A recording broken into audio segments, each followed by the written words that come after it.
ఈరోజు ధర్మం గెలిచింది, మూడు ముక్కలాట ముగిసింది.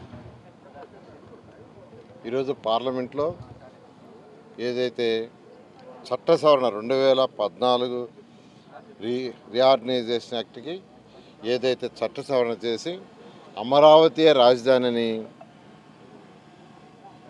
చట్టసభలో డిసైడ్ చేయడం జరిగింది. దీనికి ప్రత్యేకంగా రైతు సోదరులందరి తరఫున, ఈ రాష్ట్రంలో ఉన్న 5 కోట్ల మంది ప్రజల తరఫున గౌరవ ముఖ్యమంత్రి గారికి ప్రత్యేకమైన ధన్యవాదాలు తెలియజేస్తున్నాను. అయితే ఈరోజు చట్టసభలో వైసీపీ నాయకులు ఏం మాట్లాడారో నాకు తెలియదు. వాళ్ళు అసలు రాజధాని అమరావతి అని చెప్పేది వదిలేసేసి దానికి ఖర్చు ఎంత అవుతుందో చెప్పండి, ప్లాట్లు ఎప్పుడు ఇస్తారో చెప్పండి.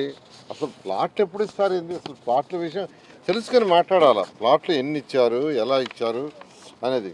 ఈరోజు అమరావతి రాజధానిలో తీసుకుంటే, ప్లాట్ల విషయం తీసుకుంటే ఈరోజు మొత్తం 30,073 మంది రైతులు. వాళ్ళు ఇచ్చింది 34,983 ఎకరాలు. 34,983 ఎకరాల్లో 34,494 ఎకరాలకి ప్లాట్లు అలాట్ చేశాము. ఇంకా ప్లాట్లు అలాట్ చేయాల్సిన ఎవరంటే కేవలం 651 మంది. మొత్తం 30,073 మంది అయితే వాళ్ళలో ప్లాట్లు అలాట్ చేయాల్సింది కేవలం 651.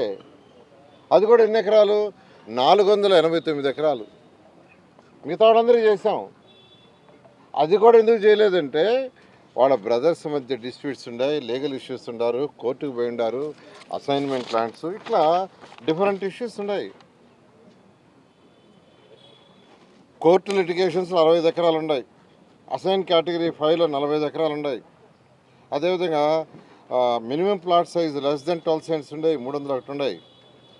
అసైన్ లంకా ల్యాండ్స్ 119, దాని మీద కూడా వర్కౌట్ చేస్తున్నాం లీగల్గా.